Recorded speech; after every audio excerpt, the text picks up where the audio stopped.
मंडला के टिकरिया क्षेत्र में वैलेंटाइन डे के दिन एक युवक का शव मिलने की जानकारी लगी, जिस पर पुलिस मौके पर पहुंची तो देखा कि युवक लहूलुहान अवस्था में पड़ा है। प्रथम दृष्टया पुलिस हत्या या दुर्घटना को लेकर पतासाजी कर रही थी, लेकिन हत्या के महज 2 दिनों बाद ऐसा खुलासा हुआ कि सभी की सांसें थम गई। हत्या और किसी ने नहीं, उसकी पत्नी और उसके आशिक ने की। पुलिस ने दोनों आरोपियों को गिरफ्तार कर लिया है। दरअसल मृतक सुमित जबलपुर का रहने वाला है, जो अपने रिश्तेदारों के यहाँ अपनी पत्नी जमुना संग टिकरिया क्षेत्र में आया था। पत्नी के अपने पड़ोस के रहने वाले अन्य युवक सूर्यकांत से नाजायज संबंध थे, जिसके चलते पत्नी और उसके आशिक ने पति को मौत की नींद सुलाने की योजना बनाई, जिसके चलते पति और पत्नी मंडला की ओर आ रहे थे। तभी मधुबन ढाबे के पास घात लगा रहे आशिक ने उसकी बाइक रोकी। पति और आशिक के बीच हाथापाई हुई, जिस पर पत्नी ने अपने आशिक का साथ दिया और आशिक ने बल्ले से पति को मौत की नींद सुला दी। पुलिस ने मृतक के परिवार से जानकारी ली तो पाया कि पत्नी के अन्य युवक से नाजायज संबंध है। हत्या पत्नी ने ही करवाई होगी। पुलिस ने संदेह के आधार पर पत्नी से पूछताछ की, जिस पर पत्नी और आशिक ने हत्या करना कबूला। दोनों आरोपियों को पुलिस ने न्यायालय में पेश किया, जहां से उन्हें जेल भेज दिया गया है।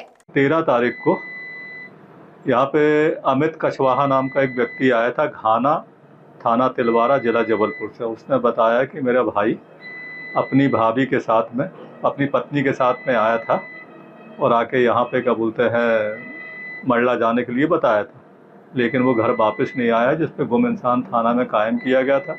14 तारीख को सुबह पता चला कि वहाँ से कुड़ा मेली के आगे कहीं से कुछ बदबू आ रही, कोई लाश पड़ी हुई है। जो हम लोग ने मौके पे जाके देखा तो पता चला कि वहाँ पे अमित का भाई सुमित काछी मृत हालत में पड़ा हुआ है। जब उनके वारसानों को बुलाया गया तब पता चला कि इनके मृतक और उसकी पत्नी के बीच में विवाद चल रहा था। उनने संदेह जाहिर किया कि पत्नी ने शायद कुछ इसमें हत्या वगैरह का हाथ रहा होगा।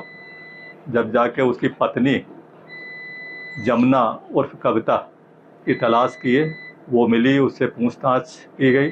उसके द्वारा बताया गया कि सूर्यकांत त्रिपाठी पंडित जी हैं, जिनसे मेरी पहचान हुई थी, और उन्हीं के साथ संबंध बताते हुए पति से आए दिन लड़ाई बड़ाई हो रही थी। इसलिए हमने अपने पति को रास्ते से हटाने के लिए सूर्यकांत त्रिपाठी के साथ प्लान बनाया और उनको लेकर मंडला तरफ आए। तो कुड़ा मेली मधुबन ढाबा के थोड़ी सा आगे उनको जंगल में ले जाके धारदार हथियार से मारकर उनकी हत्या कर दी है और हम वापस घर चले गए थे। अभी आरोपियों को गिरफ्तार कर लिया गया है। पूछताछ पे भी उनने अपने द्वारा घटना घटित करना स्वीकार किया है और आज उन्हें माननीय न्यायालय में प्रस्तुत किया जा रहा है। अभी तो धारा 103(1) है, हत्या का मामला है, BNS के तहत कार्रवाई की गई है। अब उसमें और विवेचना के दौरान जो भी तथ्य पाए जाते हैं उसके हिसाब से धारा और यदि बढ़ने की संभावना होगी तो बढ़ाई जाएगी। नहीं, अभी तक की विवेचना तो नहीं आया। जो उनके मेमोरेंडम कथन है उनके हिसाब से सिर्फ उन दोनों के अलावा कोई तीसरा व्यक्ति इसमें इन्वॉल्व नहीं है। हाँ, वो इनके निशादेही पे, आरोपी सूर्यकांत त्रिपाठी की निशादेही पे घटना स्थल से लगभग 100 मीटर की दूरी पर वहाँ पत्तों के पास उसने एक कपड़े में छिपा के रख के फेंक कर चले गए थे। कल दिनांक को ये सब कार्रवाई होकर उनको जब्त किया गया है।